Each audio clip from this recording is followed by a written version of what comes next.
अस्सलाम वालेकुम सामीन। 24 जुमादल ऊला है, 19 दिसंबर है। खबर का उन्वान है कब्रों को ढा दिया गया, मिसमार कर दिया गया, कब्रिस्तान में तोड़फोड़ कर दी गई। मामला रियासत तेलंगाना का है।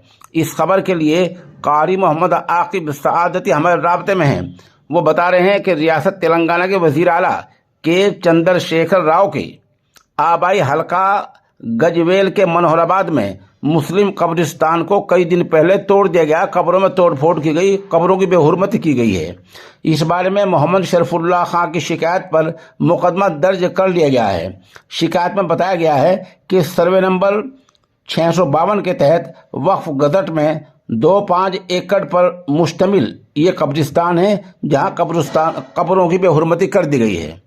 सवाल यह है कि ऐसा होता क्या है, होता क्यों है ऐसा? इसलिए होता है कि पूरे मुल्क के जो औकाफ हैं, उनकी जो अक्सर ज़मीनें हैं, उन पर PP act, public premises act लागू नहीं होता।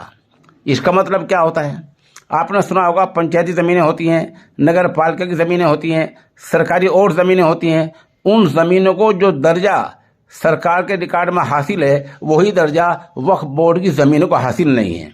इस फ़र्क को इस तरह समझें, कोई आदमी पंचायती ज़मीन में रातों रात कमरा बना ले, पुलिस के पास शिकायत जाए, पुलिस आएगी, बुलडोजर लाएगी और उस कमरे को गिरा देगी। लेकिन कोई आदमी वक्फ बोर्ड की जगह पर रातों रात कमरा बना ले, आप शिकायत करें, पुलिस शिकायत दर्ज जो कर लेगी, लेकिन उस कमरे को नहीं गिराएगी।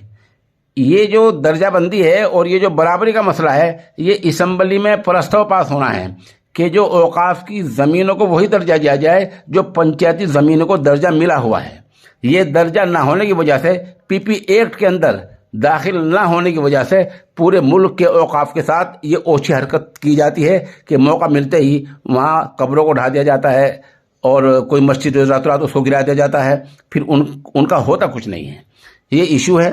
इस बारे में जमीयत उलमा हिंद और हमारी मिली तंजीमें हैं बहुत सारी, उनको पहले सरकार से रब्ता करना चाहिए, फिर जहाँ जिसका असर है वहाँ असम्बलियों में रब्ता करना चाहिए। तेलंगाना में मजलिस इत्तेहादुल मुस्लिमीन का असर है, वहाँ कोशिश करनी चाहिए इस बात की कि पीपी एक्ट लागू किया जाए और औकाफ की जितनी ज़मीनें हैं उनको पीपी एक्ट के तहत लाया जाए और 1938 के जमाबंदी रिकॉर्ड के अंदर उनकी जुमराबंदी की जाए, ताकि आगे ऐसा ना हो सके। मौके की 2-3 तस्वीरें हम पेश कर